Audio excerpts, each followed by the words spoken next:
Good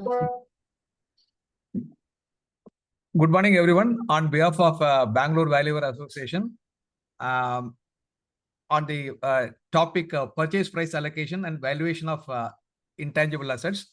This is webinar number 124.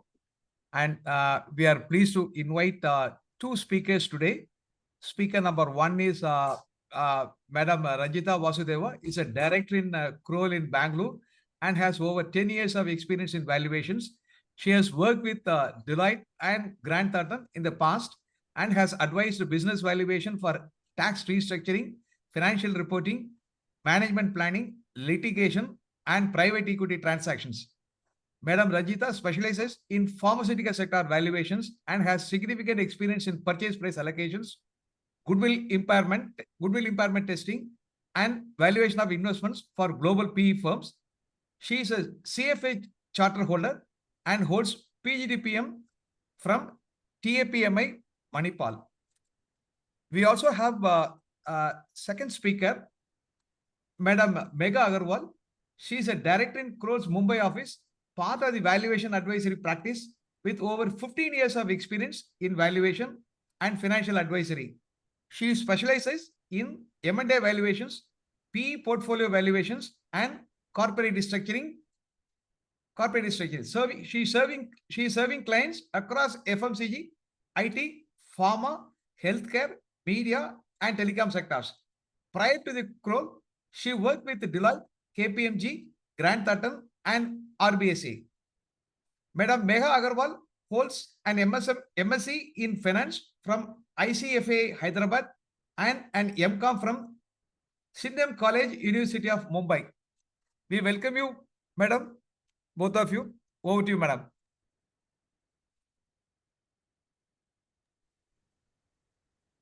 Hi, good morning, everybody. Good morning. Good morning. So I think I'll take the first part of the session, which is talking about purchase price allocation. Sure. And Ranjeetha will maybe, speak on the valuation of intangible assets. I'll just share my presentation just a moment.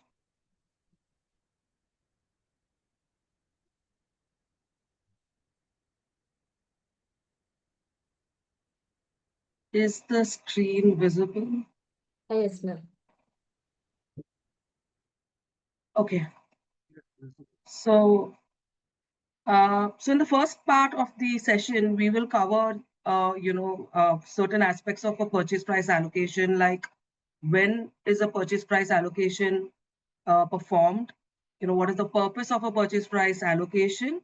What do we want to achieve by carrying out a purchase price allocation? What are the certain components of a purchase consideration?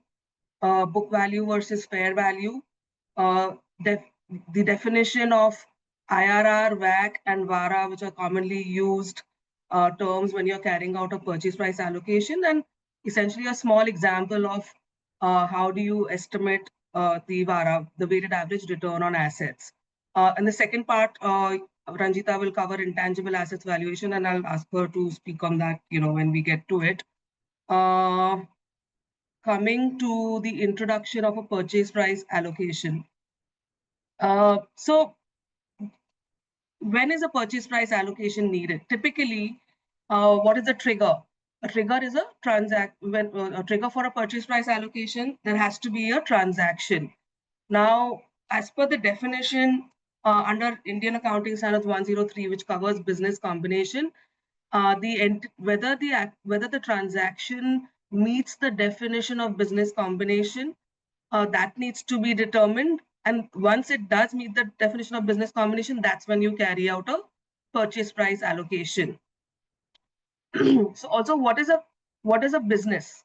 Now, a business consists of inputs and processes applied to those inputs that have the ability to create outputs or returns. So essentially, it means a group of assets and liabilities that come together, and those are the inputs. And once they all come together, you're able to carry out a business and create outputs or returns. Now, as per Ind AS, a business combination transaction is an event when you obtain control of one or more business. So a transaction could be done in various ways. One of them could be, you acquire certain shares of a company, and when you have controlling stake, that is, you acquire more than 51%. That's when you obtain control of that, that company or that business, and that meets the definition of a business combination. Second is you could acquire certain assets and liabilities, typically what we call a slump sale, and that also meets the definition of a business combination. Uh, However, if you acquire only a single asset, in which case that does not meet it does not meet the definition of a business combination, and that's why that is separately accounted as an asset acquisition. Our focus today is going to be more on business combinations and purchase price allocations. Uh, Coming to what are the different ways in which a buyer can acquire a business. One is that by transfer, cash equivalents, or exchange other assets that I have. I have incurred some liabilities to acquire that business. I will issue in return for acquiring a business. I may issue equity shares of my company, uh, or if I provide any other type, I could provide a combination of both cash, equity. So it could be any other type of consideration, or it could just be contractual, and I'm not really transferring any consideration. So these are a few ways in which any company can acquire any business. Now, what is the purpose of carrying out a purchase price allocation? Purchase price allocation is as an important step for accounting any business combination. What it involves is that the purchase price that a buyer has paid to acquire another business has to be allocated. Simply put, it has to be allocated to the identified assets acquired and the liabilities that I have taken over based on their fair values. The process ensures a compliance. So what this does is it ensures compliance with the Ind AS 103, which talks about business combination. And the goal of doing this is to reflect the actual, what is the price that I have paid to acquire a certain business. It's the idea is to reflect the true economic reasons for acquiring that business, by allocating it to the assets and the fair value of those assets. This also provides transparency to stakeholders, on what was acquired. As an example, when I'm acquiring an IT company, typically the assets on the books of that company would be very low. The fixed assets, etc., the working capital, fixed assets, they're typically very low as compared to the price that somebody pays. Now, what is the reason for paying such a high price? That could be, and that is something that we need to determine, when we are recognizing the intangible or recognizing what is the driver of that deal, what is the reason for paying a price which is significantly higher than the value of the asset. One component obviously are the intangible assets that are there in that business. In the case of an IT company, like I mentioned, it could be any kind of customer relationships or contracts that that business has, which I want access to. Secondly, it could be some IP or technology that that company has developed, which is not yet capitalized in their books. So that could be one of the reasons. So it essentially, when you do a purchase price allocation, it gives you a clear picture as to what the reason for the acquisition. Secondly, it is required to comply with the accounting standards under Ind AS. Also, what also this does is it helps us for tax and audit readiness. So essentially, what happens when we do a purchase price allocation, the auditors will go through it, and it has to be recorded in the consolidated books of accounts.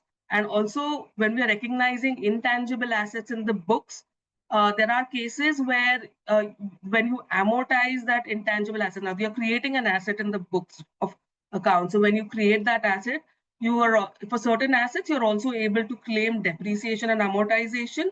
And so that could have some tax implications.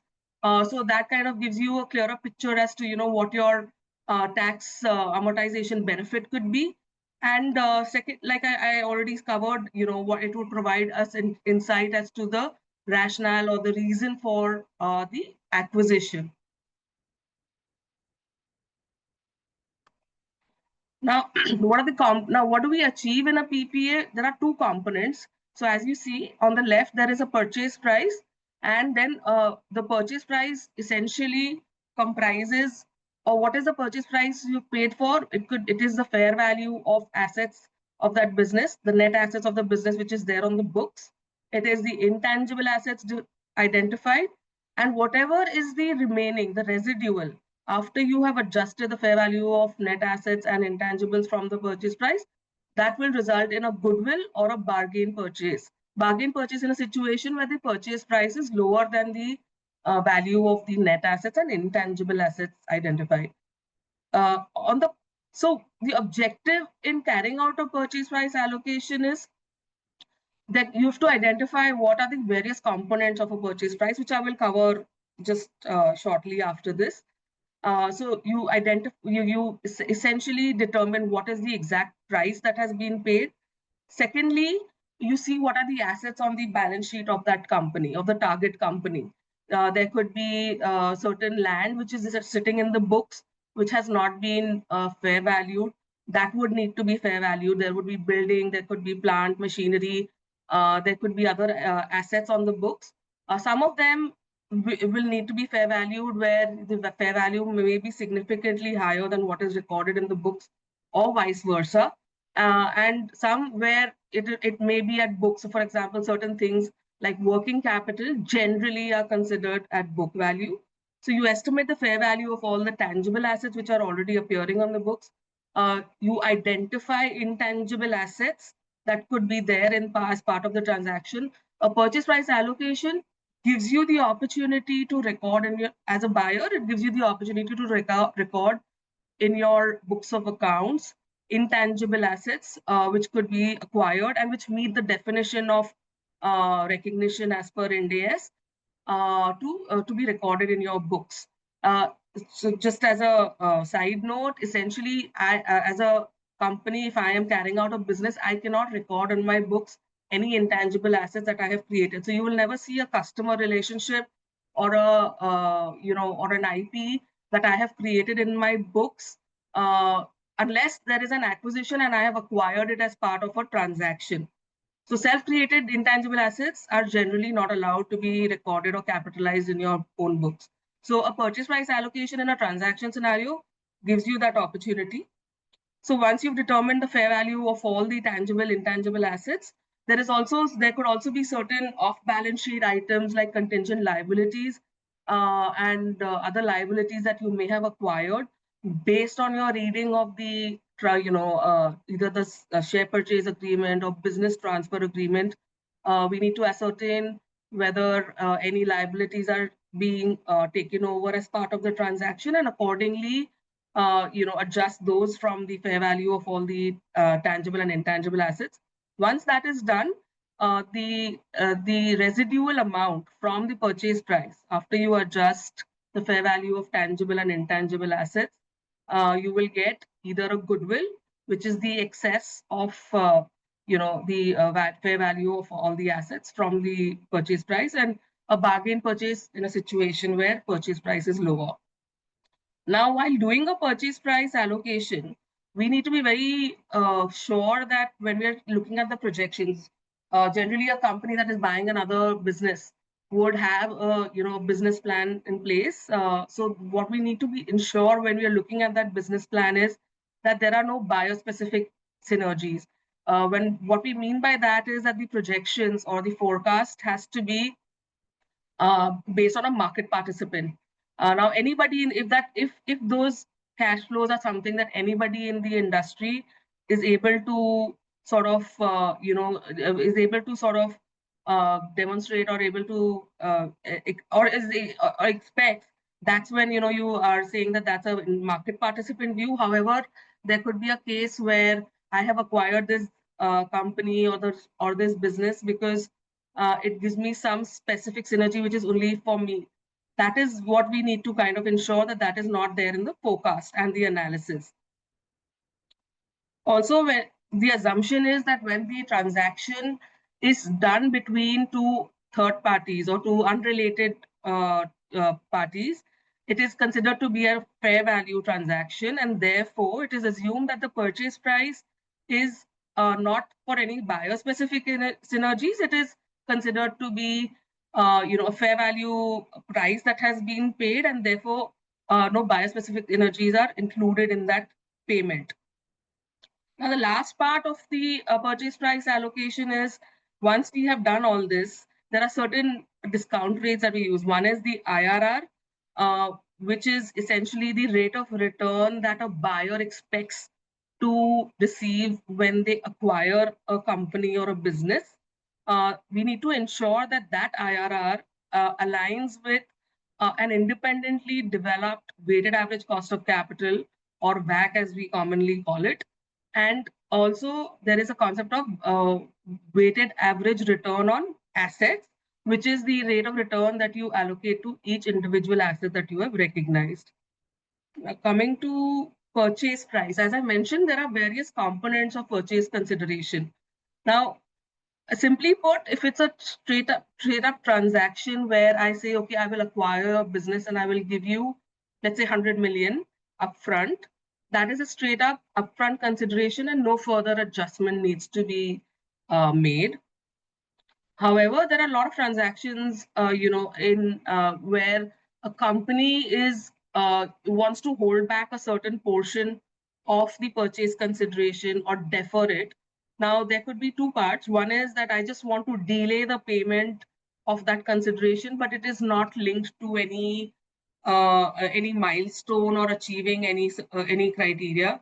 That is just it just the contract would just mention that certain amount would be paid after, let's say, 6 months or 1 year. That is a deferred consideration, which is a confirmed payment, but after a certain number of after a certain period of time of paying the upfront consideration. The other part is where the company or the buyer wants to link the consideration to achieving certain milestone. It could be a revenue target, it could be achieving certain EBITDA margin, it could be achieving certain other milestones of a business. And so then the consideration that I have agreed to pay will be dependent on me on the buy or the target achieving those milestones, and that's when that consideration will be paid. So on the deferred consideration, since the consideration there is no link to any milestone, it is just present valued from the date on when it is expected to be paid.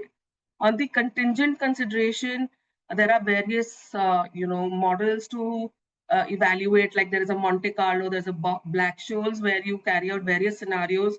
Whether the milestones will be met, when it will be met, and how that consideration will be paid. And sorry, I think there are some comments. May I? Can we ask those questions? We'll have some time towards the end. Can we pick them up towards the end? Yes, ma'am. Yeah. Yes, ma'am. So the contingent consideration, like I said, it will be dependent on certain milestones. So we carry out various scenarios on whether the milestone will be achieved, up to what amount it will be achieved.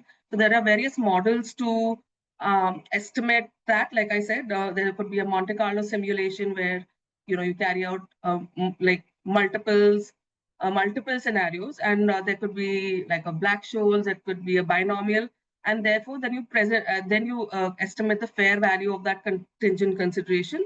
So the sum of all of these will essentially then become your purchase consideration. Upfront is essentially what I'm paying upfront for the acquisition. The deferred could be any delay in the payment, and contingent based on certain milestones.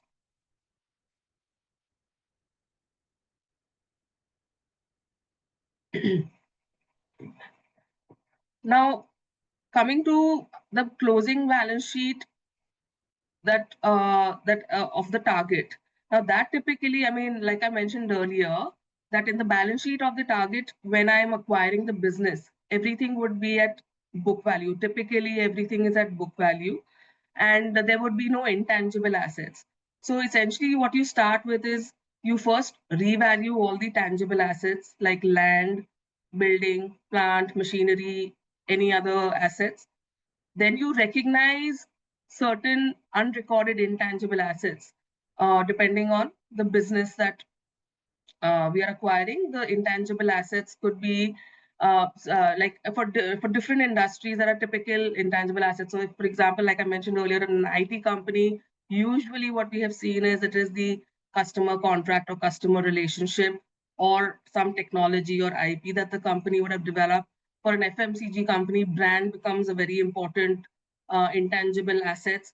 For other FMCG or pharma companies, also even a distribution network sometimes is is an important intangible asset.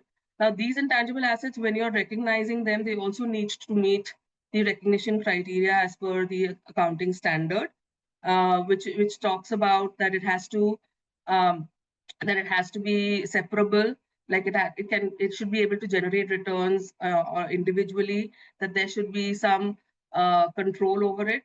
So there are various definitions on how the recognition criteria of intangibles. So it has to meet that definition. Once you've recognized the intangible assets, you also you determine what approach you will use for the valuation of those intangible assets. Once you're done, then it results in the estimation of goodwill, which is a residual. So if you see on the right-hand side, you have an opening balance sheet, which will have more components as compared, sorry, just going back, which has some additional components as compared to the closing balance sheet, which are essentially your goodwill and your intangible assets. Also, if there is any debt, long-term debt, that also may need to be fair valued if, for example, the target has borrowed at something higher or lower than market rate, so that may need to be fair valued.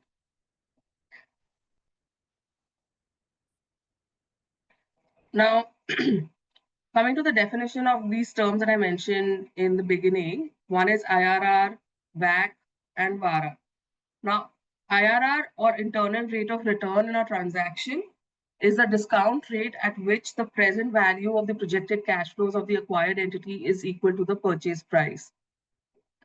Simply put, that basically means that based on the projections that I have and the purchase price that I have paid, what is the return as a buyer that I would expect from that transaction? I have estimated that I will be able to earn certain revenue and cash flows from that business, and I have paid a certain price for that against that, which it is generally considered to be a fair value. So, what is the rate of return that I would expect by paying, what is the rate of return that I have expected from this transaction by paying that price? That is the internal rate of return. Now, because as I touched upon, that there is a market participant concept that you have to use when you're doing a purchase price allocation. So one is, then what you need to do is you need to estimate what is the weighted average cost of capital.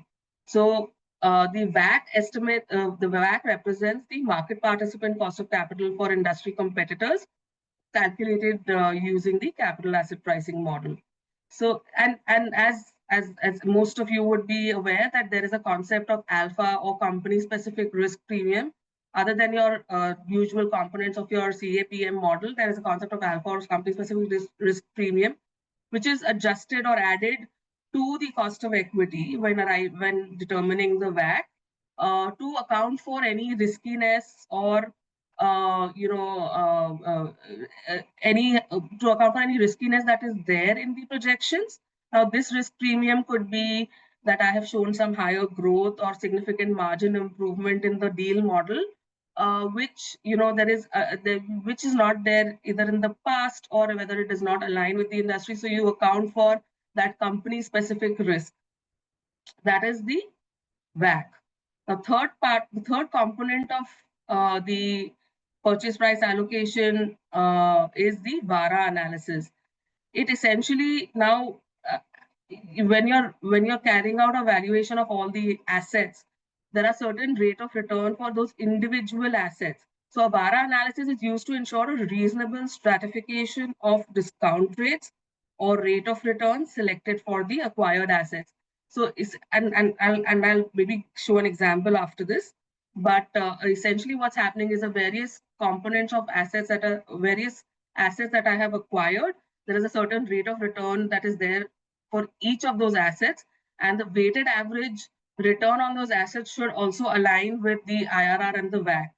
So why they should align? If the IRR is not equal to WACC, it basically means that I need to check if if I have paid in excess or I have got a good purchase. I mean, it's a bargain purchase. So when the IRR is greater than the WACC, it essentially means that my rate of return expectation is much higher than a normal market participant, and therefore it could be a bargain purchase. Conversely, if my IRR is much lower than my WACC, it means that I may have overpaid, or there could be some specific synergies included in the forecast, and therefore it essentially means that I need to do some further analysis to determine whether that is the case.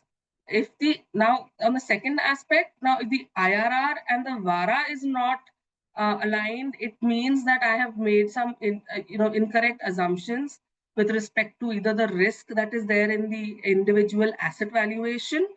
So, because essentially what I am expecting to return, expecting as a return from my acquisition should also align with the respective returns on those assets that I have acquired. And so generally in practical use, the WACC, IRR, and VARA have to be in a similar range, and our tolerance level generally is about 100 basis points. As a range, like, so if your IRR, for example, is 10 up to 11% of WACC and VARA is something which we say that, okay, it is aligning. If it is more than that or less than that, that's when you just need to do further analysis to estimate, to understand whether there could be, whether there is any bargain purchase or there is some overpayment, or have you taken some incorrect assumption while estimating the VARA. On the weighted average rate of return, or VARA as we call it, this table just essentially shows you, the sort of degree at which each of these assets, the rate of return for each of those assets. So working capital typically has the lowest rate of return, assumption being that you're able to fund a significant portion of your working capital through debt. Fixed assets also have after working capital, fixed assets have a maybe slightly higher than working capital, but lower than other assets. Intangible assets also, then comes intangible assets, and goodwill is generally considered to be the considered to have the highest rate of return, which basically means that it has the highest risk, because goodwill as such, it's intangible. There is no cash flow; it's a residual amount, and it's something where we are not. The goodwill could comprise of certain. I mean, it could comprise the price that you have paid for certain other assets, which one is that do not meet the definition criteria, intangible asset definition criteria, or for the goodwill that business would have had created. So there's no individual cash flows that are specifically aligned to goodwill, and therefore it is considered to be highest risk, and therefore commands a highest rate of return. So this is just an example of VARA. So if you see, like these are the components of working capital. There is working capital, there is fixed assets, trade name, IP, customer relationships. Now these are three intangible assets that I have recognized. AWF is essentially assembled workforce.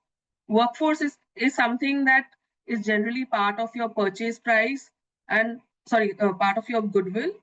It cannot be recognized in the books as a separate intangible asset. However, you have to carry out a valuation of the workforce for the purpose of valuation of certain intangible assets, which Ranjeetha will probably cover when we're talking about intangible asset valuation. And then there is excess purchase price or goodwill, as we commonly call it. So if you notice here, for working capital, the rate of return is just 3%. Fixed assets is 5%. Trade name would have is 10%. IP is 10%. Customer relationship is 10%. Workforce is 10%.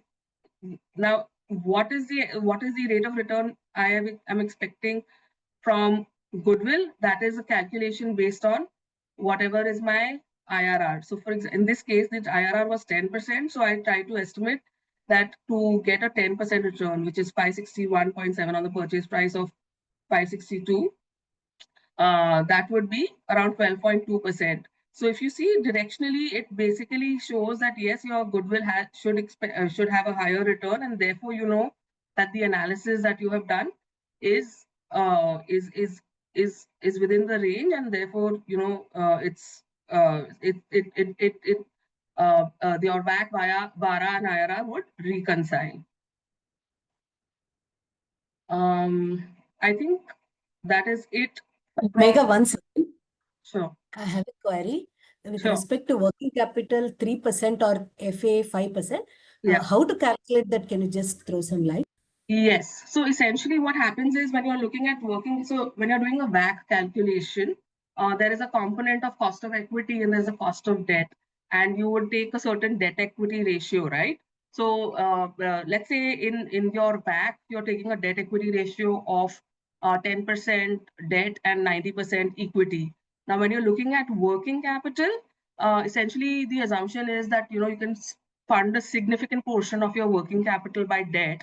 So you take your cost of borrowing and you say that, okay, maybe 50 or 60, 70% of my debt, my working capital will be funded by debt, and the remaining I will fund through equity. So based on your cost of equity and your cost of debt and the different weight that you're applying for the working capital, you get a rate of return of 3%. So similarly for fixed assets also, generally in practical use, we consider around 50% debt equity ratio. And therefore, your rate of return works out to be lower than your WACC, because typically the debt portion in the WACC would be lower than that. Hello, Megha. This is Anush here. I had one query. It's a Sure. practical query. So Yeah. we have a situation where we are doing a purchase price allocation. So there is a business plan basis which the transaction happened, the sale transaction, say Sure. the overall turnover is 100 crores, or the transaction value is say 100 crores. Sure. And the buyer entity now is doing the purchase price allocation. So we Okay.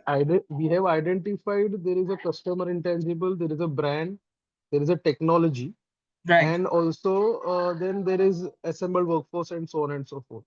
Right. But we are also helping them how to slice this revenue. So how much revenue should I can't say that the customer relationship is yielding the entire revenues or the technology or Right. the. So how do we allocate? It's a practical question. Is there a way to say that this much of revenue, say 100 crores is the total transaction, and say the projections shows 300 crores of overall revenue over a period of 3 years, say. Right. How do I slice it between how much is contributed by customer intangibles, how much is brand, and how much is technology? Because the sum of parts cannot go beyond the business plan basis which they have sold the business. Right. Right. So see, the thing is, one is that if the client, I mean, in this case, let's say the client is able to identify. Now, let's take the example of customer relationships or customer contracts. Customer contract should be fairly straightforward, right? Because you have a contracted amount as per your agreement with that contract that, okay, you will, have to bill them a certain amount over a certain period of time. So that is very easily identifiable. The second aspect would be on customer relationships, and I'll let Ranjeetha cover that in more detail when she talks about, intangible asset valuation. But if you're able to identify that certain amount of that revenue, like you mentioned, if 300 crores of revenue is there, if I'm able to identify that significant portion of that comes from my existing customers, that kind of helps. And third is on like for brand or IP or technology. Unless you are, doing unless you're generating revenue from, other technology or IP or something, or revenue which is not dependent on that brand or technology, the entire revenue of that business comes from that particular IP or brand. So when you're doing a valuation of that intangible asset, you will take care so that even though there is an overlap, and again, I mean, these are concepts that, Ranjitha will also cover when she's looking at the valuation of those intangible assets. So, like in a customer relationship, and if that's a primary asset for the reason for me acquiring the company, I will say that, okay, this is the almost in this, let's take an example that in the entire revenue is coming from customer relationship. There's a concept that of attrition that I'll apply, and then there is a charge that I will take on other assets that are contributing to that revenue. So to your question, when there is a brand and then you have to slice it. So essentially what I'm doing is I'll take a charge on those other assets and remove it from the revenue or the cash flows of the customer relationship to arrive at the cash flows just for that asset. Yeah, yeah. And so on the brand, when I'm valuing the brand first, so sequentially what will happen? I'll value brand and technology first, and then applying the MEM Yes, method, the customer intangible, because that is the yes, main intangible. But yes. the in the royalty relief method, say for brand, what Yep. revenues I consider, I should Mhm. not ideally consider in the customer intangible valuation revenues. No, that could be. See, the thing is, in most situations, or practically speaking, like so, most of your revenue would come from that brand, right? I mean, the reason Hmm. you have the 300 crore of revenue is maybe for your brand. So when once you've arrived at that brand value, now that kind of, I mean, and that's not your primary intangible, as I assume, right? I mean, the reason for acquisition is probably the customer relationship. So if that is Yes, the case, I have valued it using a certain royalty rate. Now, whatever is the value of that brand, I will take a charge, which is my rate of return, which I was correct. talking about in the VARA, and I will put that charge in the contributory asset charge and remove it from my cash flows of customer relationships. So then what I will be left with is just cash flows that are attributable to the relationship, excluding the brand and all the other assets that are there in that business. So that, I mean, your question is fair, but in practical purposes, you're not able to slice and say that, okay, only out of 300 crores, 100 is from my brand and 200 is from my customer relationship, or vice versa. Which is why whatever is your primary intangible asset, it's very important to identify what is a rationale or what is a driver of that particular transaction, so that you can determine what approach to use for valuation of that particular intangible asset. Thank Hello. you. That Am I helps. audible? Thanks. Yeah, Yes. Yeah. sorry. Yeah, I think Anush, just to maybe we'll cover at least the two that you are talking about, which is relief from royalty and multi-period excess. And the idea was to maybe give you some practical experiences that we have had using these methodologies, because I think in this group, maybe everybody already knows what the overall methodology is and how it is utilized, although we will go through that, the basic as well, but maybe give you some practical pitfalls that we have had over the years and in different industries, right?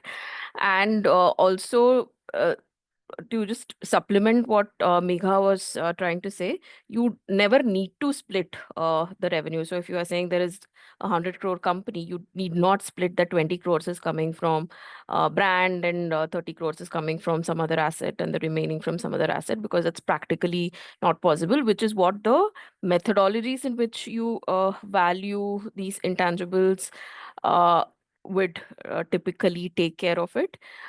So for example, you know, if you're generating, say, all of your revenue, in fact, if you're a technology company and you have a product, and say all of the 100 crores, the the technology also supports it, and you're going out in the market and selling using your brand, so the brand also supports it. So you can the revenue that is attributable to this brand is again 100 million, to this technology is also 100 million. But the way that you would value it, maybe you would use different methodologies based on what you recognize to be your primary intangible. And of course, there are various methods that we can look at, but you don't need to make it sum of parts, is my my feedback or your, I mean, Mm, mm. suggestion to you. Great, great. Thanks. This is very helpful. So what Yeah, to summarize, I think I'll value the brand with the revenues, the technology with the revenues, and then I'll use it in the multi-period excess method as a contributory charge. So in a way, covers the whole thing. Slicing of absolutely revenues is not the right way, is what I understand based on what you have said. correct. Thanks. Thanks a lot. Yeah. Okay. So I think maybe we'll. Sorry, I don't think my screen is visible yet. Let me.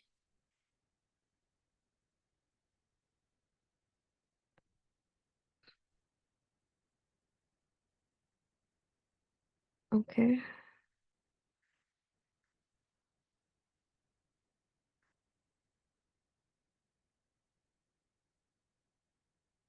Is the presentation visible? Okay, great.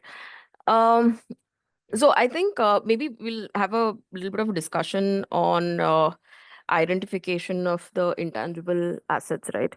So this becomes, I mean, I can of course go through the definitions that has been given in the accounting standards, and just to maybe put everybody at um, you know ease. In fact, I think most of the all the accounting standards that we work have, of course, IFRS and Ind AS is similar definitions, but US GAAP as well. Maybe the wordings maybe a little different, but I think essentially all the accounting standards talk about similar things when you're trying to identify what the intangible assets are, right? So essentially, I think when we look at how we would look at, maybe I'll just give you some examples, and then we can see where we come from. So essentially, I think especially like Megha, when she was discussing, right? So there are some industries in which the balance sheet is very light, right? So when you're acquiring, especially I think technology, for example, which is maybe not a product company, say it is a services company, for example. So in that case, typically the balance sheet would be light. There is no most of it would be maybe some amount of working capital and fixed assets, and usually a lot of cash sometimes they hold. But other than that, I think what happens is when you're paying and a certain amount consideration to this companies, there has to be a rationale for what you are paying for. And of course, a lot of times these companies do not have these assets on the books, right? So that's when we try to see what are the intangible assets that could be available to be recorded in the for these for the companies. And in that case, I think what we typically would look at is this separable, right? Is it capable of being separated and maybe sold, for example, to another entity or to anybody else? And the easiest is, of course, if they are if they have contracts, if there is a contractual obligation, or if there is a customer contract, like Megha was mentioning, uh, that typically becomes easier. Or if there is a patent, etc., so that's easily recognizable from that perspective if it's registered to that entity. But if it is not, so in a lot of situations, right? Like for example, the classic example is customer relationships. There might not be contracts backing that customer relationships, all of it, of course, that you're considering. But historically, there has been, I would say, precedents that there have been contracts with these customer relationship, although there are no future legal rights in terms of contracts, right, with these customers, you still can say that it is separable and transferable, because there has been a history of contracts, and there could, possibly also be going forward a future benefit that you would get, which is similar to what has happened historically. So usually customer relationship falls under that bracket. And of course, the other criteria is, yes, there might be an intangible asset. I can tell you, like, maybe the classic example that where we find it difficult to record is something like a customer relationship is one side of the story. The other side happens to be, say, vendor relationship, right? So that is possibly one of the most trickiest intangible assets that we have issues in recording, because at the end of the day, you need to prove what is a future benefit which is attributable to this asset, right? And it becomes very difficult to prove what is the future benefit when you have, say, vendor relationship coming. So what could be the possible future benefits from a vendor relationship is, okay, you might be getting better than market rates because of the long-standing relationship that you have with the vendor, or you might be getting more days, like a working capital cushion, because you would get more days payable from them. So these are these are some of the things that we look at, but then it becomes tricky to basically ascertain what is the economic benefit that you could get from these vendor relationships. So we usually evaluate, but then don't typically record unless it is very industry specific and we are able to prove, which we have in certain manufacturing industries especially. So having said that, I just wanted to, before we begin, and thanks for coming on a Saturday morning. It was I don't know, hats off to you guys. You do this, I think, most Saturdays at 7:30 in the morning. So it was a bit of a shocker for Megha and me. I think we have come in our workout clothes, but thanks for taking the time out and joining and to listen to us. And as such, I think uh, before I just cover this topic of intangible assets, right? I just, it is always tricky to, in the sense, of course, because to recognize intangible assets in various industries. So, but what has happened over the years is, I don't know if it is a bias, but there is some industry specific knowledge you would have gained working on different sectors, and you kind of know maybe what are the kind of intangibles this company or this industry would have. But nonetheless, I think it's always good to ask the questions and basically understand the business, and then come to a decision of what the intangibles could be based on what the facts and circumstances of the company that you are looking at is, right? And also a good place to start, which we also do quite often, is benchmarking, which I'm not really covered that here, but I'm sure you all of you do that as well, wherein you would possibly look at what are the similar transactions in the space, and look at public filings to see, what are the assets and remaining useful life that has been recorded for these assets. And of course, it's a lot more easier to pull that data for public transactions. And typically that's what we do. And of course, because Kroll as such, or any, I think, Big Fours have internal databases also, because they work on a bunch of transactions themselves on a yearly basis. So that is also something that we typically also refer to when doing our analysis as such. Okay.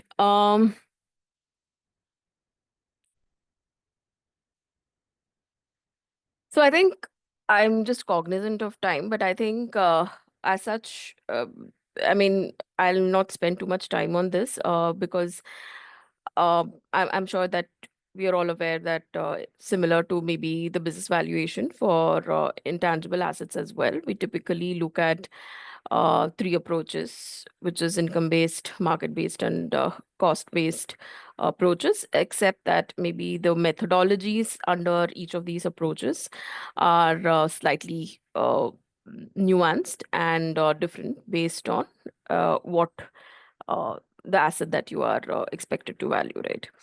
But overall, I think when I compare to maybe a business enterprise value, intangible asset value requires a lot more assumptions and I would say understanding of the business and assumptions, of course, based on that. Than maybe a BV, but we'll come to maybe some of the assumptions that we take and how we value those intangibles, right? So typically from a practical standpoint, um, I think we end up using mostly the income approach and the cost approach in our valuation analysis, right? Because getting a market-related transaction, which is exactly the same as what we are looking at, usually becomes tricky and difficult to justify. So from a practical standpoint, we end up using maybe the income approach and the cost approach for valuing intangible assets. I'm majorly going to be talking about income approach for the rest of the time that we have. But I'll just maybe quickly touch base on the cost approach and where we Ranjeetha, typically, yeah. I think your slide is stuck on that intangible asset valuation slide only. I mean, it's not moved ahead. Oh, is it? I'm Yeah. sorry. Let me, hold on. Let me reshare.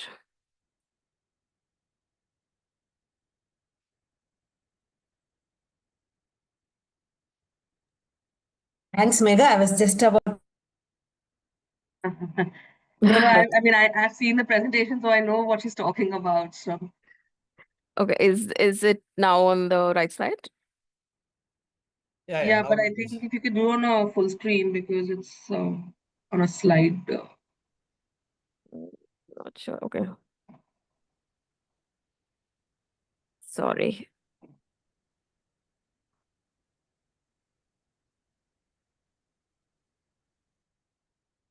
we are seeing the next slide also, the presenter's view rather than the display. In display settings, can you try? Yeah, I'm just trying to share the right one. Slideshow, now it should work. Is it fine now? Yeah. Okay, sorry about that. I think I shared the wrong window or screen. Okay, but I think pretty much that's all I spoke about, just the recognition of intangible assets, which I think is basically, this is just the basic definition that we have in Ind AS on separability and if it is a contractual legal obligation. And of course, the criteria that we discussed, that there should be a probable expected future benefit and you can measure that reliably for the criteria. Okay, so what I was basically trying to, also talk about is like a quick side note on cost approach, because I think most of your analysis or valuation also, if not for anything, you would possibly use this for a workforce valuation, right? So that's when so basically cost approach is either a reproduction cost or a replacement cost, which is the recreation cost for the asset that you would typically see for the asset which is in the as is condition, right? So we do use cost approach sometimes, especially when, like we were discussing, I think the cash flows to these businesses or the cash flows are present. Okay, like the example I can give you is classically, say for some technology, right? And if it is not maybe the primary asset, for example, I would have used, say, some other income approach based methodology. We always, in fact, for technology, also end up doing a cost based approach to see what has a historically more like a corroborative approach to say what has been historically spent on this technology and what the current state of this technology is, and basically do like a cost approach to just to corroborate what we maybe have done through income approach as well, right? But if you see that there is a large difference in both these methodologies, that means we will have to relook at either to see if they have say overspent in the past, but the technology is not up to the mark, so there's severe obsolescence of that technology, or maybe the future expected cash flows are not appropriately risk adjusted or accurate, right? So I think that forms a good basis for that. And of course, like I was discussing, I think the most commonly used is for, I would say, workforce valuation, right? And the reason why you would do workforce valuation typically is because, of course, I think all of you know that workforce cannot be recorded separately from goodwill. For reporting purposes. But the reason why we always, in fact, almost all PPS, we end up valuing workforce using cost approach is because it is used as one of the inputs for the most widely used approach, which is the multi-period excess earnings, right? Using the income approach. So I think it's fairly simple and intuitive, especially for the workforce, right? So all you're trying to say is, okay, if you have a current set of workforce which is getting transferred, what would be the replacement cost for this current set of workforce, right? So it's typically would be what would be your recruitment cost, and what would be possibly training cost. Training can be more formal training that the company usually pays for, or on-job training, etc. And what could be the time that it takes for these resources to get fully productive. So if for that period of time, you technically, that is like the investment that you're making for their on-job training. So these are the typical costs we would cover for the people that you are basically taking over in the acquisition, and that value or the replacement cost that you typically get is what we would use for as workforce valuation for inputs for other methodologies. And of course, a rule of thumb is also to see how much workforce or workforce related expense that the company has for the past year, and maybe compare it to whatever valuation that you have done and see if it seems reasonable, right? Okay.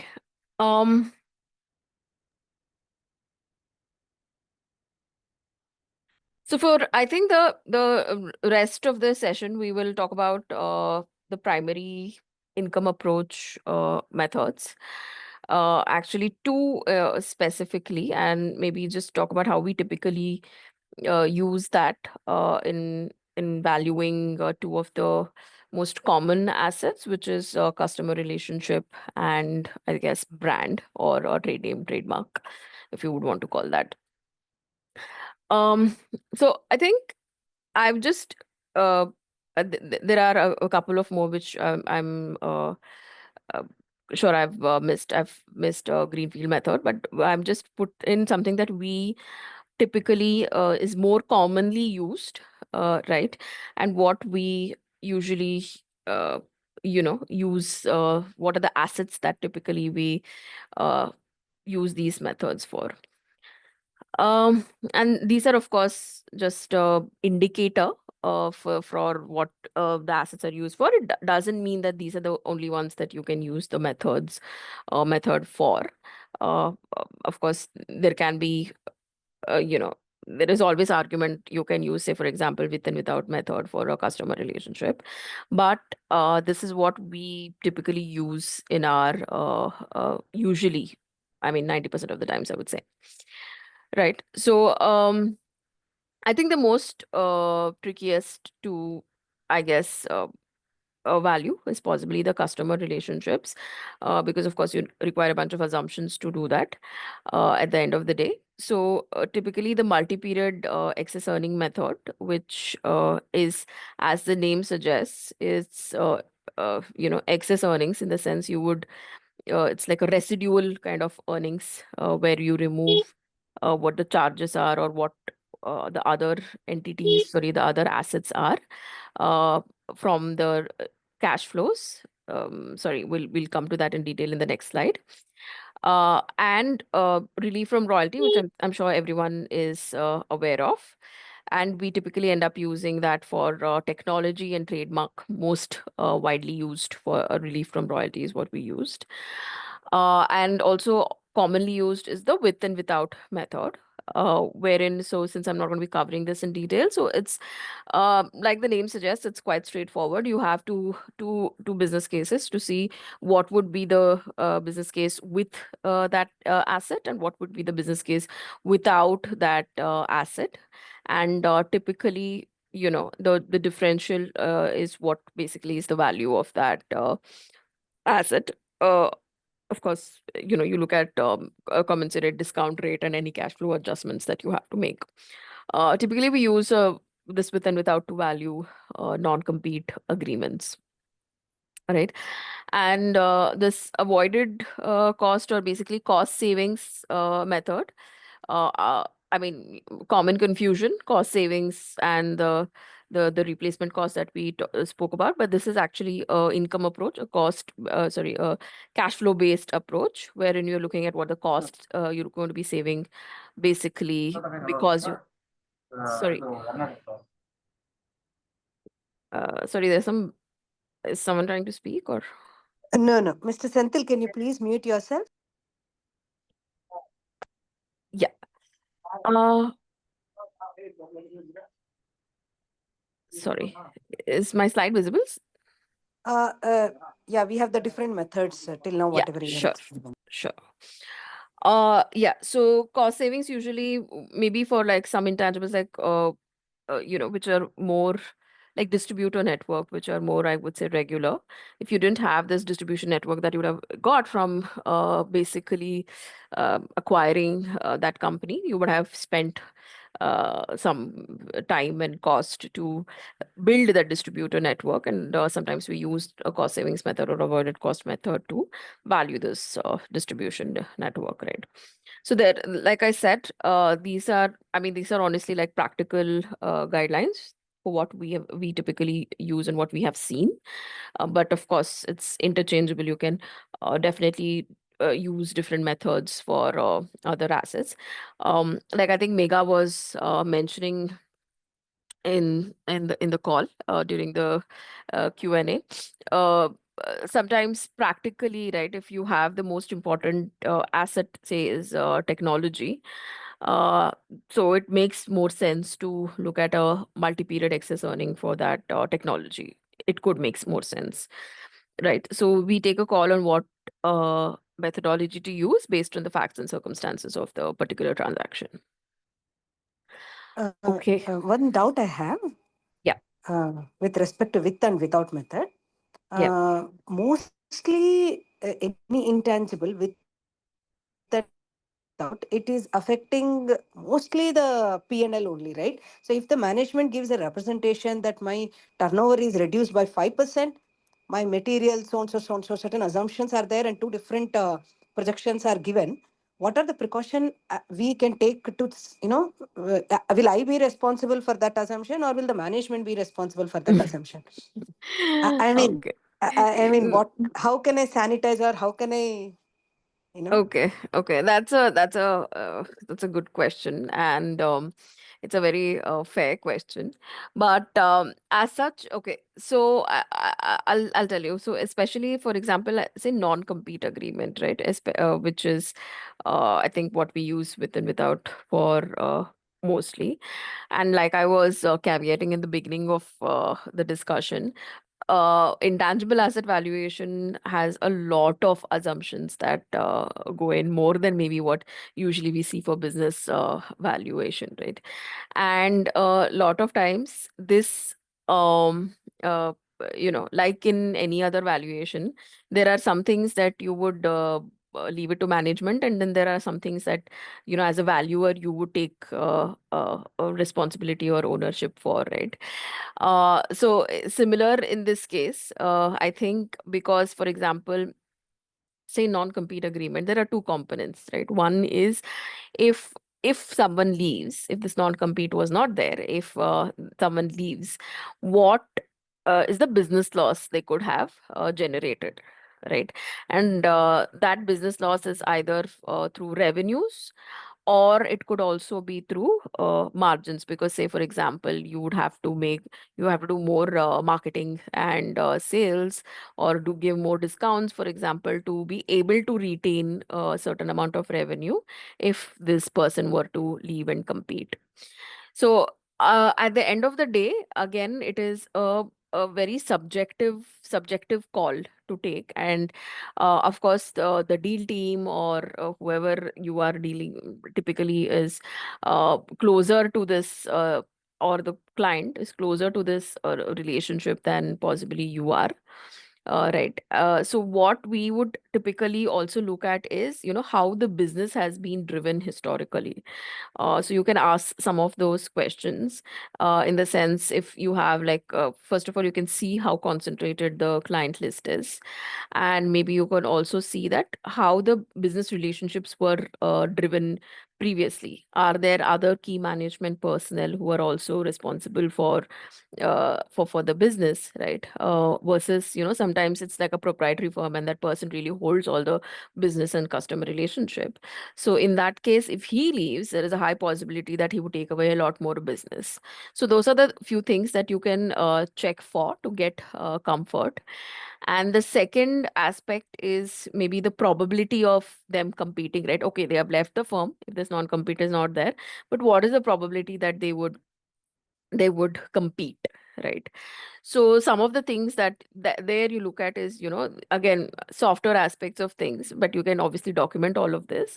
But saying that, have they, for example, what was the intention of this exit, or, acquisition, not from the buyer's perspective, but if, say, for example, if this person is a promoter who has a non-compete, so what was the intention of this acquisition, right? So is he maybe nearing to his retirement and he wanted exit, for example, then maybe the probability that he will go and do similar business and compete is very low. So those are some of the things that you can check. Again, of course, like any intangible valuation, it's very qualitative.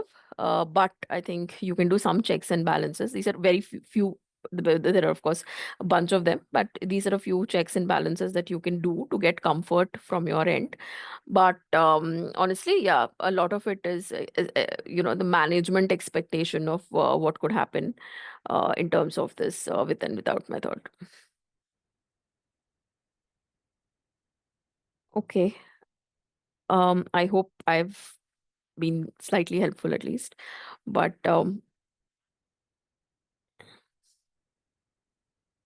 okay, so I was going to, I'm sorry, I don't have the time, but I was going to look at the multi-period excess earning method first, because that's what we typically use for customer relationship valuation. But then I'm happy to maybe just quickly look at relief from royalty, because I think it'll take lesser time, and it's, quite straightforward. So maybe I'll just quickly jump few slides. Sorry about that. Yeah. Okay. Okay. So I think conceptually, maybe everyone on the call is already aware of what relief from royalty approach is, right? Uh, so at the end of the day, if, for example, the idea is, if you didn't have this asset, right? And sometimes it does happen, you would have maybe rented this asset out from someone else, And if you have rented this asset out from someone else, you would possibly pay them some royalty for that asset. That is the basic concept of how you would possibly look at a relief from royalty method. Now, on a practical standpoint, what happens is um, we do see that there are some assets. For example, the most I think that we use relief from royalty are the two assets that I was talking about in the previous slide, which is brand or trade name, trademark, and technology, right? So that's where you find we use relief from royalty.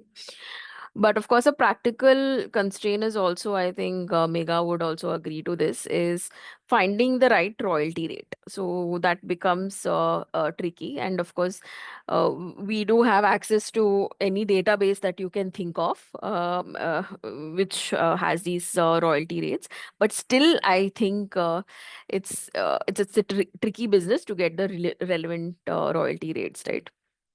So, but still, I think this is a very well accepted and widely used methodology, simply because there is a market transaction. So someone is actually paying like a royalty rate for a similar asset. If someone is paying, say, 4%, 5% for a certain asset, which is similar to what you have, then it makes sense to say, okay, so maybe even, the asset that I'm valuing could have similar rate of return or royalty rate that you get, right? Okay. Sorry, I'm just going to take one quick second. I'm going to just pause this. I just want to get some water. I'll just be back. Just I want to make use of this pause by the speaker and say something. Recently, the listed companies, lot of LODR requirements have come, wherein especially this royalty and all, lot of disclosure is required, like special resolution or whatever. So in future, we could get, annual report disclosures, or whenever shareholders approval is taken, especially the minimum information required for related party transaction, royalty is also highlighted. So going forward, we could get more information about royalty. This is just a fact which I thought.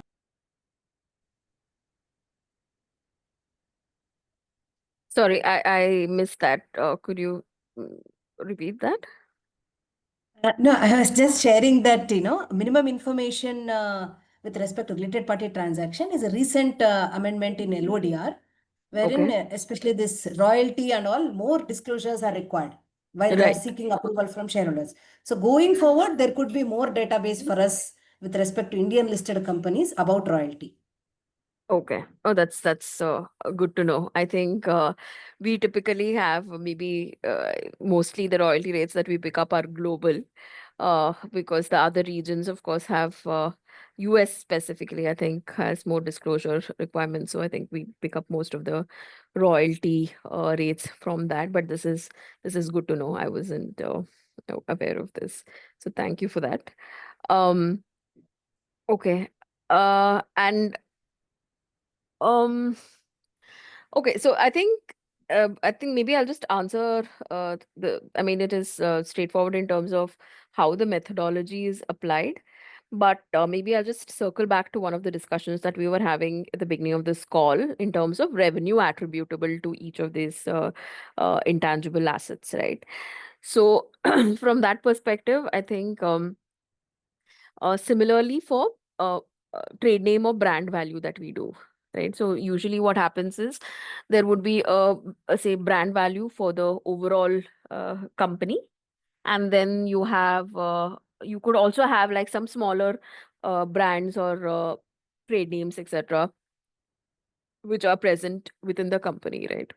So how do you determine what happens if you have, say, multiple brand names and trade names? Does that mean, in your example, again, 100 crores is the revenue of the company? Does that mean 20 crores is, for one brand and 20 crores is for the other brand, etc.? Or how do you typically value these assets, right?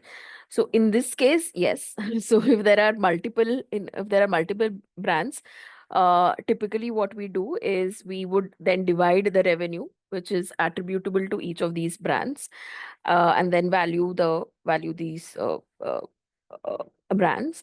So it is possible that for example, if there are two brands and if there are two legal entities or there are two umbrellas under which the business has been done, you can definitively say that while you're going to market, you're using brand one. So you would be selling, say, 60% of your revenues under brand one and 40% of revenues under brand two. And in that case, basically, you divide the revenue to see what revenue is exactly attributable to which brand, and then value those brands using the cash flow method, right? So the only two things, honestly, here, or I guess, uh, eh, uh, 3 or 4 assumptions that is typically required for a relief from royalty method is, of course, like we discussed, most importantly, the revenue which is attributable to the uh, brand, uh, and then the royalty rate. Royalty rate, usually, I think practical solution or practical hazard is also, a lot of times the royalty rate that you get is a bundled royalty rate, right? In the sense, you would, sorry, in the sense you would get a royalty rate which says this is for use of trade name and technology and a bunch of other things. And sometimes, of course, you get pure play royalty rate saying that, okay, this is for trade name or this is for technology. But then again, you get a bunch of royalty rates, typically bundled royalty rates. And again, that becomes again a judgment call to say, yes, you have a range of royalty rates that you have, and a particular royalty rate that you have, and what proportion possibly would be for brand, that becomes a judgment calls. So a lot of times we typically would try to see if we have a pure play royalty rate that we have for the asset that we are valuing, which is, of course, the best comparison that we could have, right? And also, I'm sure you are aware of a rule, the other rule of thumb that you can apply for royalty rates, which is profit split, right? So essentially, s-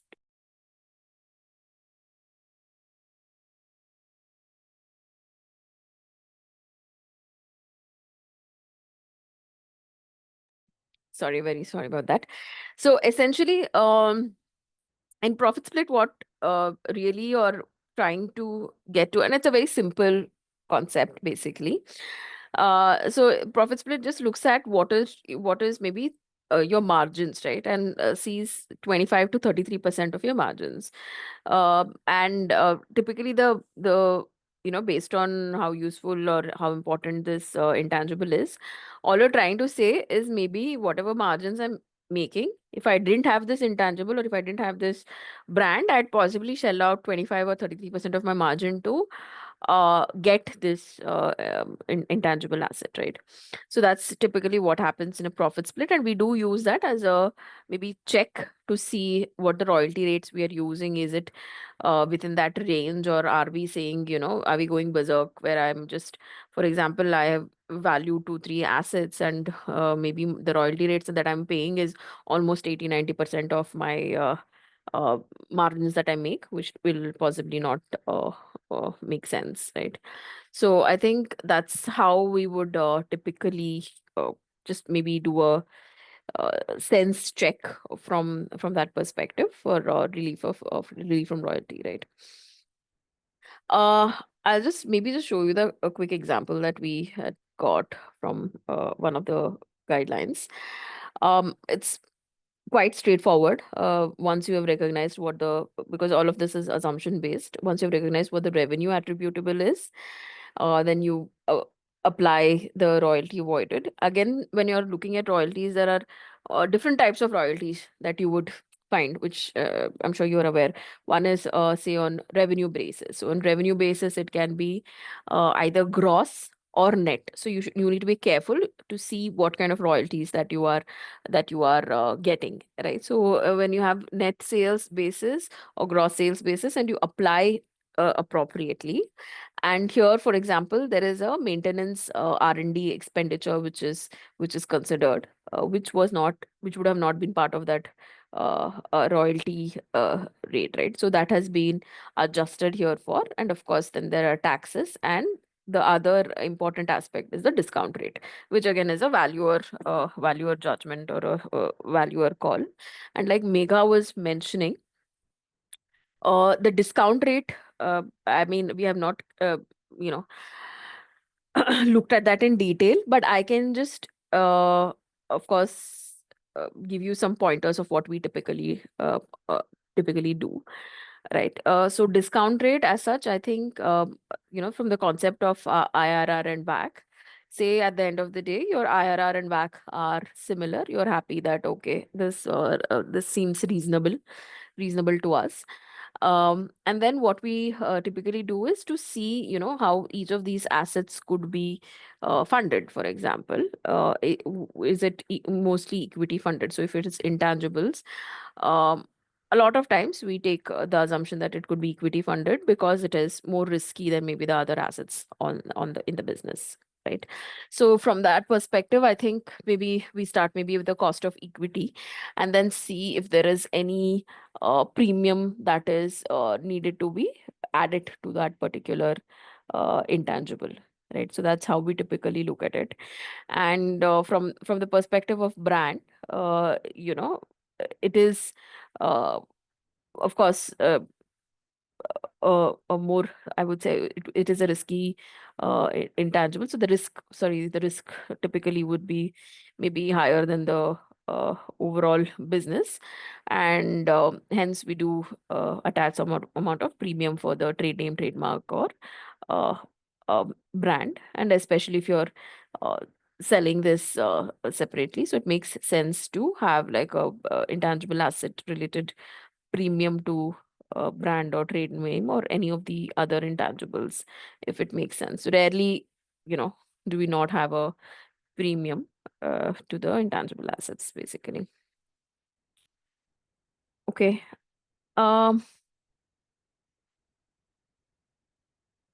Yeah. So I think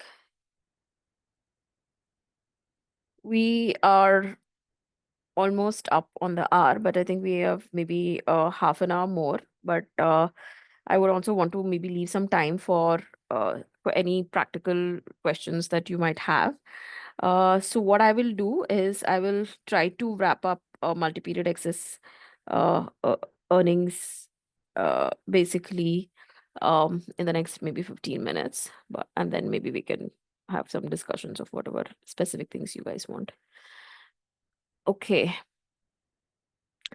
Okay, so this is a concept, or this is, I guess, when we do our trainings, internal trainings, this takes the most amount of time, actually, from a methodology perspective, and also from the nuances of this methodology perspective. And we typically end up doing maybe like a workshop and doing a live example, which I think is usually helpful, and maybe we can do that some other time. But just to give you a you know a overview on this, so multi-period excess earnings is usually, as the name suggests, right? It's what it is trying to do is trying to look at a cash flow, and I'll talk from a perspective of customer relationship, right? So just becomes easier to follow that example. So in a customer relationship, right, when you are, how do you attribute, again, coming back to the question of attributing revenue to a customer relationship or attributing revenue to any intangible asset. Now, how do you attribute value or attribute revenue or sorry, attribute any cash flows to these customer relationship? Because when you start off with, say, the company cash flows, which is the business cash flows, those business cash flows are basically a combination of everything. So those business cash flows are a combination of the various assets that come into play while you are running the business, right? So for example, it can be because of it's supported by the brand, or it is also supported by the technology platform that you may have developed, right? Or it could also be supported by, say, any this vendor arrangements that you have, or any specific maybe patents that you have. So it can be supported, the business cash flows, and of course the which are assets which are taken for granted, working capital and fixed assets. So, but any assets that you have, basically it's it's the best case scenario. Basically, it's a combination of assets that is working for you, and that's the business case at the end of the day. So so it is very difficult, like Ankush mentioned in the beginning of the call, to segregate revenues or segregate the business to say that, 10% of business is because of customer relationship and 10% of the business is because of brand. So it becomes very difficult. So some of these methodologies have been developed such that, it is helping us not to do that, because that's again, as it is, there are so many assumptions that go into this. I think that would become like too much of an assumption. So here, I think the simple concept of multi-period excess earnings is that. So you start with the cash flows or the revenues which are attributable specifically, say, for this customer relationship, and I'll come to that. That is a nuance by itself. And then you remove basically charges for the other assets which are typically helping you with maintaining this customer relationship. And you're saying the residual cash flows that you have is typically because of the customer relationship that you have developed. So that is conceptually what is really happening in multi-period excess earnings, right? Now I'll maybe just quickly spend some time on how this revenue is attributed to customer relationship and what we typically do. Maybe I'll not go into the math, but I'll just basically give you some conceptually, and maybe talk about a couple of industries maybe. So what typically happens is, the first step usually is the identification of revenues for any intangible asset. What is the revenues which is attributable to this intangible asset, right? Now, for customer relationship, it becomes slightly tricky. So how are you determining what is the revenue which is attributable to the customer relationship? A few ways of doing that is, first, to look at typically if it's just to maybe take a step back. Usually I think most of the times the customer relationships that we would record are maybe the B2B kind of customers. Because usually what happens, if you have retail customers or B2C customers, very difficult to gauge the customer relationship, because you don't have a historical contractual obligation as well with them. So we typically end up using valuing maybe the B2B customers usually. So not in a retail kind of scenario. So in that sense, so when, say, I look at the business, okay, maybe I will take the example of technology companies, right? Service technology companies, or technology companies, because I think unlike, and in fact, I spend, I think, 80% of my time valuing tech. So I think maybe that is something that I can talk about more. So I think technology companies, for example, if you look at, so, and you say, okay, what is the customer revenue that is attributable? So one thing is, of course, you see historically what has been the trend, and most of them, of course, would be contracted. And historically, you see what has been the trend, and going forward in the business, right? So in the business, of course, there are two aspects to the business, or the two aspects to the cash flows usually. One is, if the business was as is, right? Before acquisition, they had some business plan, etc. And if it is as is, and if it was running, maybe it would have grown by 10%, 20%, that. And of course, there is also a concept of synergies, right? And in this case, that, what could be the synergies if someone would have acquired it? And again, like we all keep using that market participant synergies or market participant assumptions. Everything needs to be on a market participant basis. It's not buyer specific, that only if this entity is acquired. So similarly for synergies as well, to see if it is market participant synergies that could be attributable to this customer relationship or this asset. We also consider that. And to see, historically what has been the trend in this customer relationship. And going forward, you can use that to find out what the revenue of the customer relationship is, right? So one of the starting points could be based on the expectation of what the growth expectation for the business is, right? So as a business, you would have planned for, and this, of course, you should ask details from your clients. You would have planned for what is the new business addition versus what is the existing business addition and growth from that existing business addition, right? So that is a good point to start from. And after that, maybe what you can look at is attrition, right? What attrition is. And the best place, of course, to look at is from a historical attrition, or the most practical place, I would say, to look at it from is in a historical attrition perspective. Specifically, so these are the two important things while determining revenue. So when I say historical attrition, what we typically end up doing practically is maybe look at 3 years is actually less time, at least a 5-year data on customer wise, right? And then to see, what the attrition trends have been for the past 5 years for these customers. So we end up also looking at, maybe say, if they've lost the customer completely, or they could be severe revenue attrition as well, in the sense, or maybe they were making 100 million from that customer in 1 year, but then now they're just making 10. So do you consider that so that is significant revenue attrition? So those are the trends we typically look at, and then come up with a attrition rate, and say that, going forward as well, given this is what has happened, this is the observation or historically what's happening in the business, going forward as well, these attrition could be applicable to this particular business, right? So I'm just going to go to the next slide. So here, basically, that's what we were talking about. So there's a total revenue of the company, which you see in row 1, which is 1,050. But the revenue which is attributable to the customer relationship is 900, 855, etc.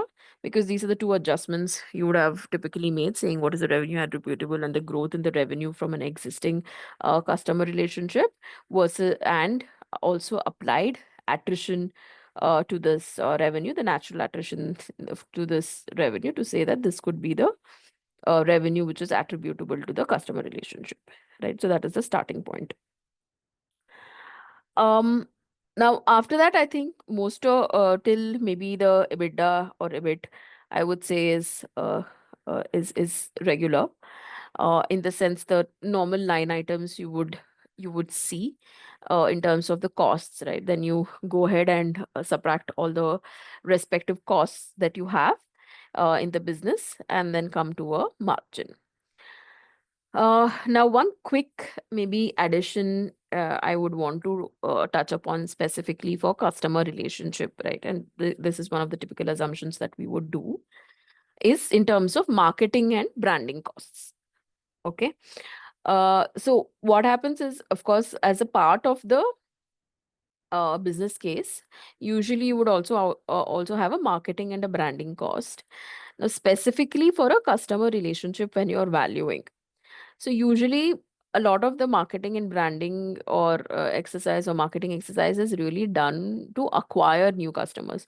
So the I would say basic assumption is that it would require lesser costs to maintain the existing customers than to go hunt and get new customers, right? So that's why what typically you would see, or you would also do, is maybe add back the proportionate amount of, or add back certain proportionate amount of the branding and marketing costs to this customer relationship. So for example, in this case, say there is a marketing expense of say 3% for the entire company, right? Maybe you would add back and you would have calculated 3% of this proportionate revenue as your marketing cost. And maybe you would add back, say, 50% or 25% based on discussions and getting certain understanding from the client of how their typical sales cycle works and what they do for their existing customers. Do they run any programs, etc.? So based on that, you can, again, judgment call to see what can be added back to say that, this much revenue or brand or marketing expenses are not getting utilized because the customer is already in place. So that's one of the typical adjustments that we do for a customer relationship valuation. Okay. Now after that, the rest of the line items, which is from debt-free net income, that is after that is basically the main, I would say, adjustments, which the multi-period excess earnings. Yeah, Shilpa, sorry, you wanted to. Yeah, this depreciation in the end you can cover, is full depreciation or some asset. Lastly, you can. Yeah, sure. So I will go through that in detail. But okay, sorry. What I was trying to say is the next few adjustments that we will go through are basically the adjustments which are very specific to, I would say, multi-period excess earnings, and which is what is typically utilized, to determine the multi-period excess earnings cash flows, right? So, fine, we have come to EBIT, so I think we do that quite often. So after that, I think the royalty. So here too, you can see right after. Okay, can I use a pointer? Hold on. Okay. Yeah. Sorry. Here you go. Okay. So if you see, basically this right after EBIT, there are two royalties which you see: trade name royalty and IP royalty, which is adjusted. Now, this is the most, I would say, the most straightforward adjustments that you would do for your multi-period excess earnings, right? So this is typically, in this case, what has happened is the two assets, right, that has been valued, which is apart from this customer relationship, has been trade name and IP, and both of them they have used relief from royalty method. Okay, and so it is simply taking the royalty rate that has been used in that relief from royalty method and applied here. So here, for example, in this trade name, we would have taken a 5% royalty, and in IP royalty, we would have taken a 10% royalty, which is getting applied to these cash flows to simply say that we are removing what is the contribution to these cash flows from trade name and IP. So the thing to note here is both these royalty rates, trade name and IP royalty rates, are pre-tax, right? Which is why this is getting adjusted before any tax adjustment. So there is a pre-tax royalty rate adjusted before the tax. That is the reason why it is right after the EBIT. Right now, what also maybe a couple of nuances you may want to look at when you're doing these adjustments. One is revenue attributable, right? So if for example the trade name is only attributable to 50% of the revenue, then should you be applying this 5% royalty to 100% of the revenue? So that adjustment you may want to look at. Similarly, the royalty rates that you are looking at, again, the same thing that we were talking about. Say this 10 plus 15% cannot be 100% of your margin, for example. So those checks and balances, I think you should look at when you're applying this royalty rate charge for trade name and IP. Right. Okay.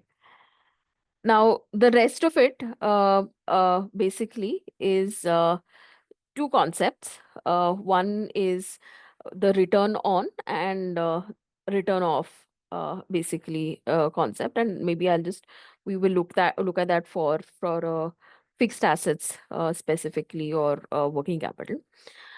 So return on is a simple concept. Again, it's basically uh, for that particular asset, right? So for example, in this case, say working capital. For working capital, what would a market participant or an investor expect a return, right? So that is the return for that you would be expecting for that particular asset, not for the business, but just for the particular asset. Like for example, working capital, right? So working capital as an investor, what is if you look at it, like what can be the return on this working capital? So the return expectations are usually commensurate with the risk of the asset also, right?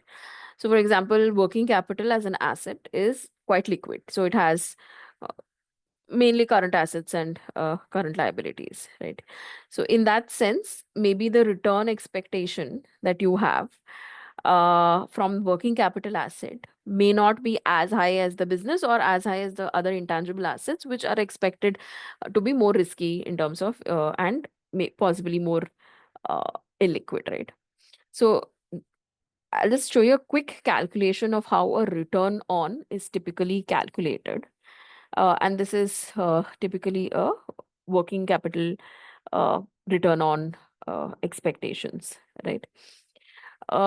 So typically, and this is what we also do uh, practically, is we look at a average balance. So we start with what is the beginning working capital and what is the incremental working capital that you would require in the business, and what is the average balance of ending and beginning working capital every year, right? We do this mid-period adjustment factor sometimes, but sometimes we don't. But mid-period typically is simply that, saying that the cash flows are generated at middle of the period. And sometimes it's, if for ease of use it is used, or it's not, which is fine. And the important aspect is this return on. Okay. Now, return on is basically what is the return expectation from this particular asset. Here it is considered as 10%, which typically I would think is higher. But here is where the judgment is required, which is what is the WARA that basically Megha was talking about in the beginning of the presentation, wherein you would then say relative, relative risk and relative return expectations on each of the assets. And then you take a judgment call saying, what is the return expectation? Typically, the assets that you would have is, say, working capital, fixed assets. So what are, and maybe then the other intangibles, etc. So what is the return expectations on each of these assets? Do you think the return expectation on working capital, considering it is so liquid, is lower than maybe a fixed asset, which is maybe slightly not more illiquid? So those are the judgment calls you will have to take when you're taking the return or the expected return on each of these assets.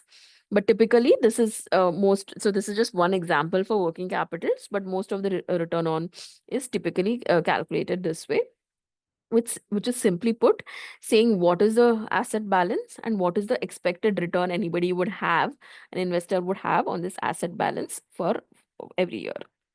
And that return on is what you would subtract from the customer relationship overall cash flow, saying, the customer relationship is really supported by all of these assets.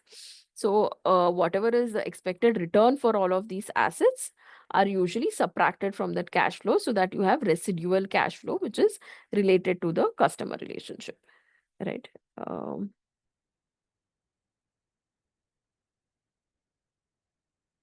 Yeah. Now, there is also something that you see, which is called return of fixed assets, if you see here. So return on fixed assets and return of fixed assets. Now, as a concept, so return on is quite straightforward. Return off is basically just, you know, uh, typically looking at what is the wasting nature of this asset.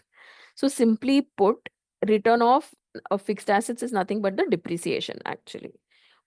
fixed assets. I know this is quite a bit of a circus, wherein you're subtracting depreciation.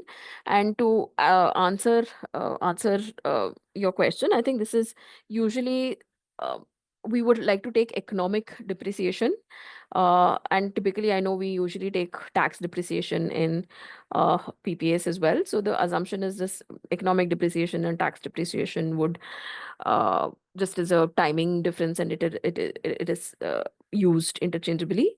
But this is the total depreciation that you would have used for your business, for your existing fixed assets, right? And of course, proportionate. So 166 is proportion to the 900 revenue. So the proportionate depreciation is what you would have considered as percentage of your total depreciation that you have in your business. So this depreciation is subtracted and then added back, of course, to get the net free income. And here, as part of the asset charge, you have to subtract a return of fixed assets, right? Which is nothing but the depreciation. So so basically, okay.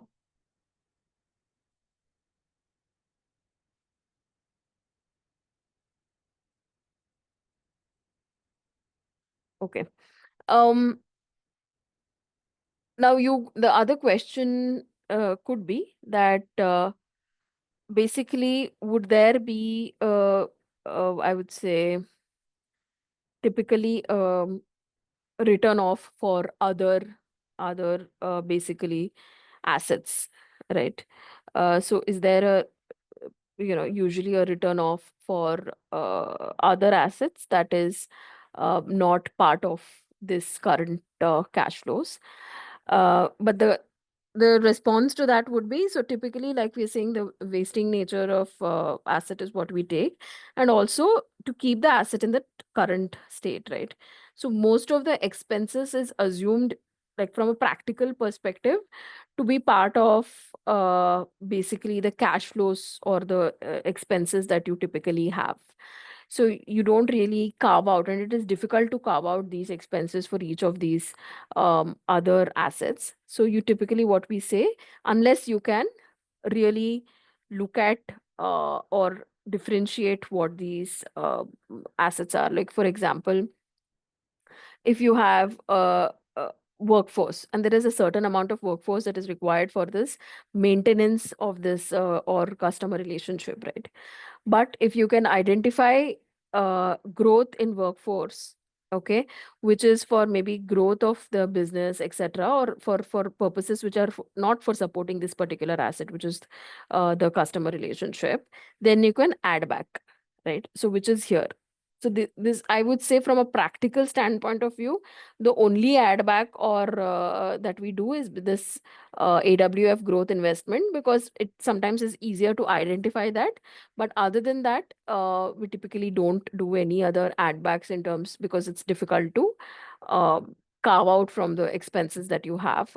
So we do a AWF growth investment add back, and we leave it at that. And the other return offs, right, with for the other assets, is expected to be part of the expenses already captured here to maintain those assets. Like so, and hence it is not, the return off is not really considered, but fixed assets easily identifiable, and that's the reason why we typically look at depreciation as the return off for the fixed asset. Okay. Now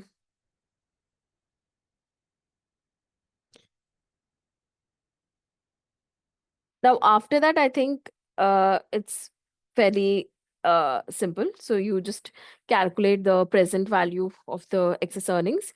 Again, for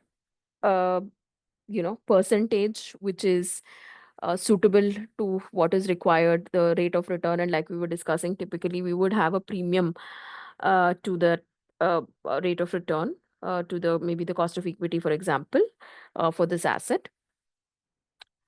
So I'm cognizant I'm almost up on time. I'm sorry I didn't leave any time for questions.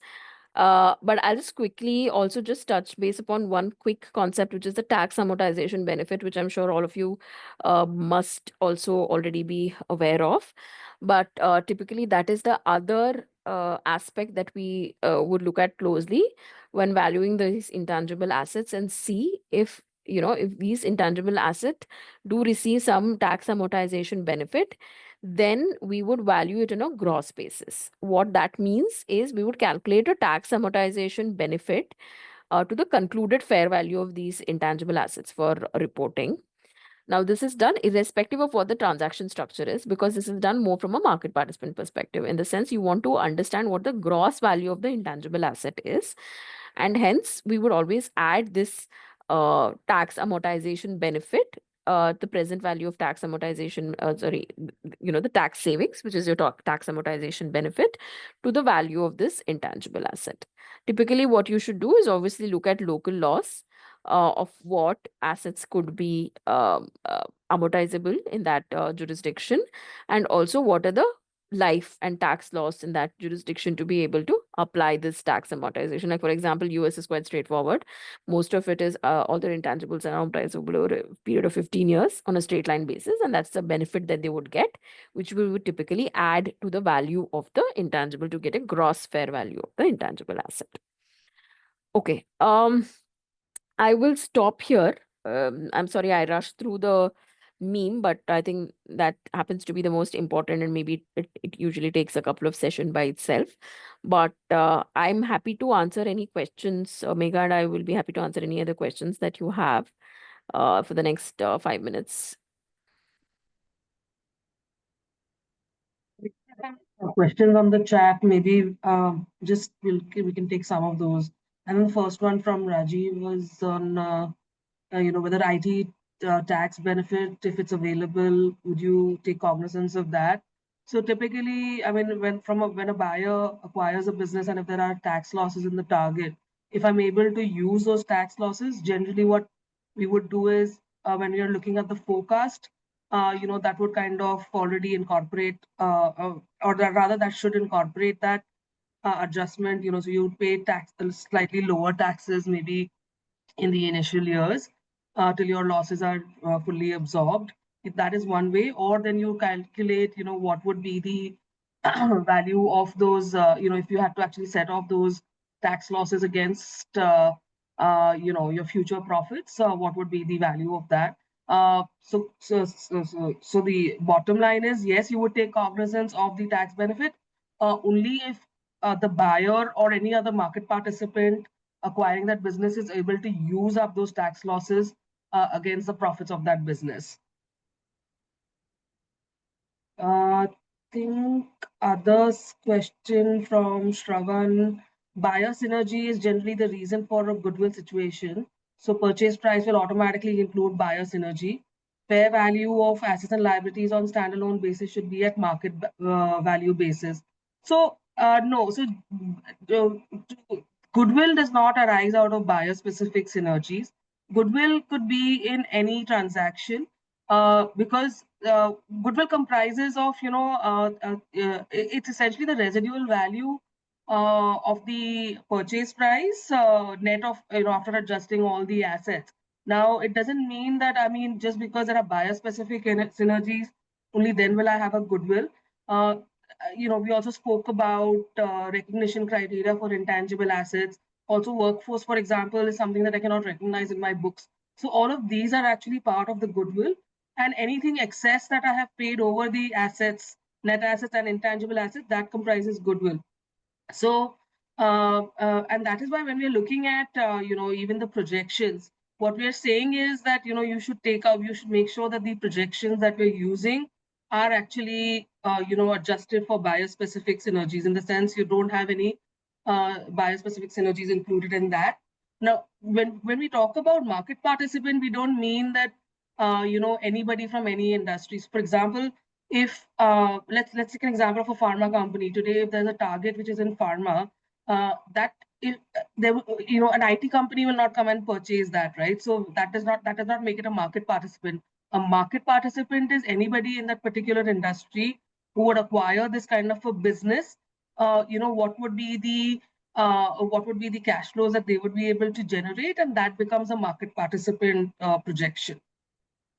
So that is on the, that goodwill doesn't necessarily only arise in a situation where there is a buyer-specific synergy. I think the next question was, how do things change when the acquired company or assets are acquired in a distress sale, part of a bankruptcy proceeding?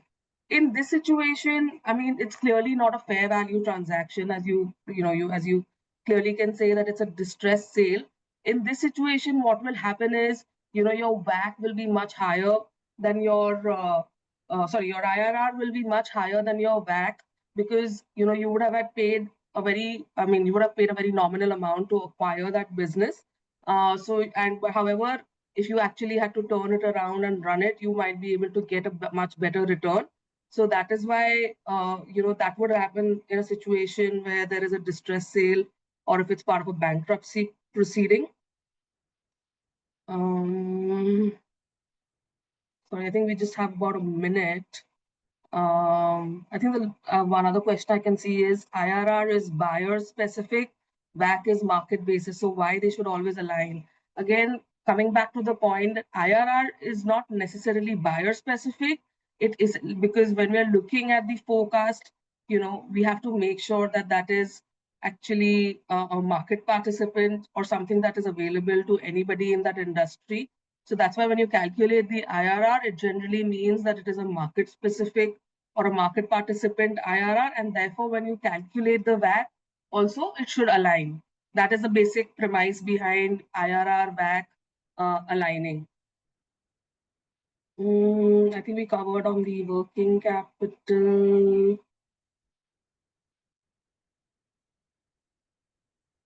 I think we're already at 9:30. Can we take a few more questions? I think there are, a couple of more towards the end.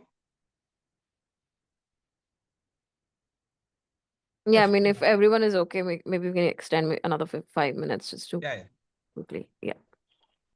Good. I think so some of these questions, Ranjeetha, maybe are on the valuation part. I think on profit split and all. You want to take those? Okay, no problem.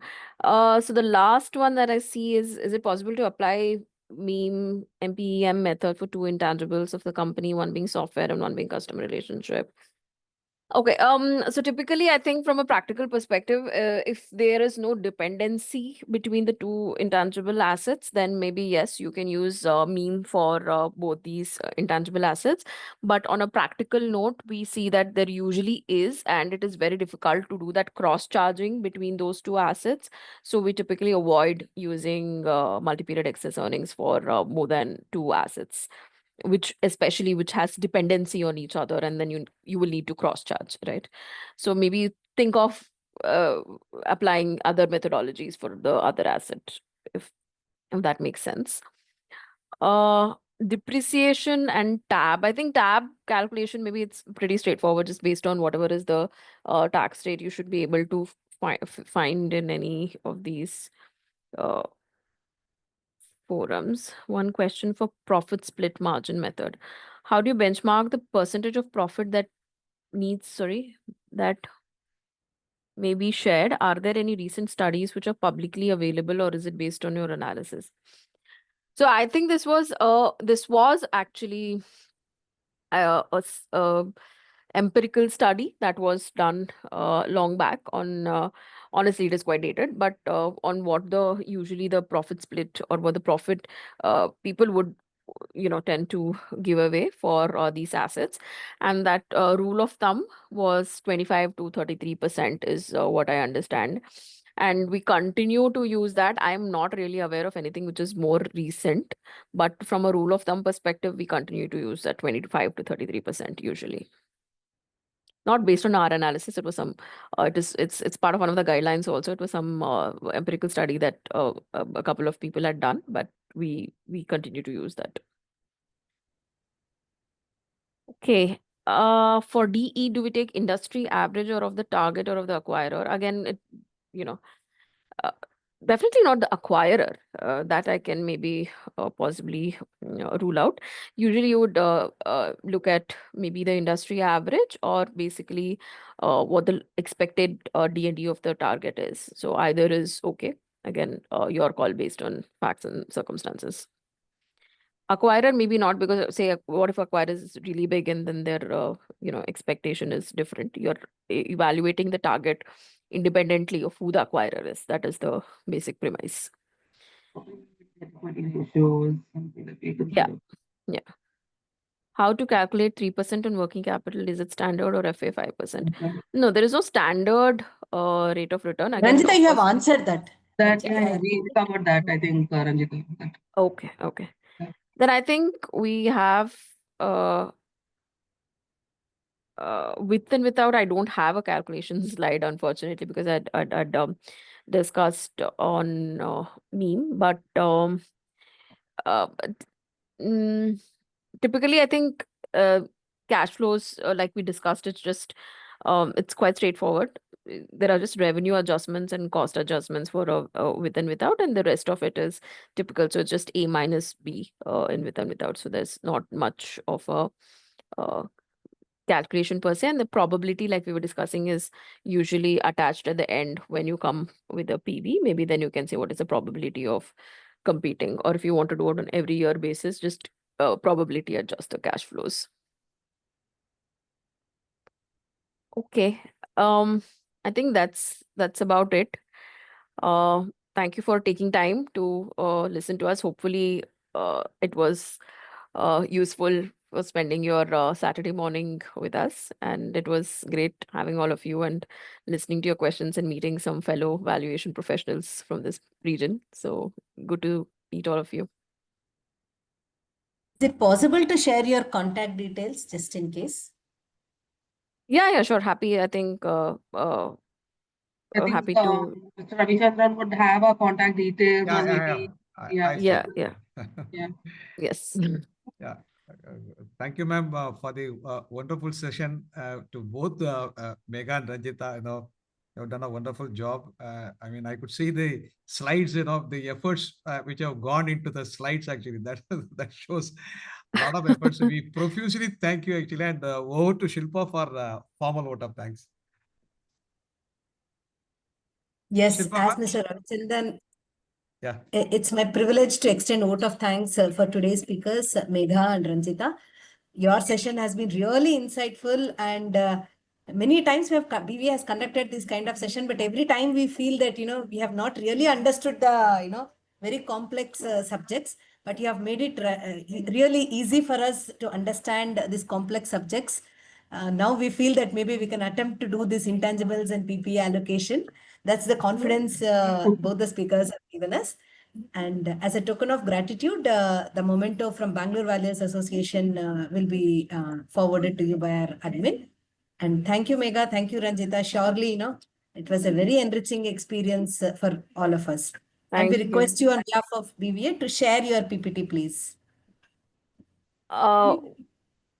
Yeah, we might have to make some changes, but we'll share something with you. Yes, please consider. Thank you so much. Sure. Thanks everyone for participating on a weekend. Happy Dasara to all. Thank you. Thank Thanks, you. everybody. Bye-bye. Happy Dasara. Bye-bye. Thank you. Thank you all. Thank you all. Bye-bye.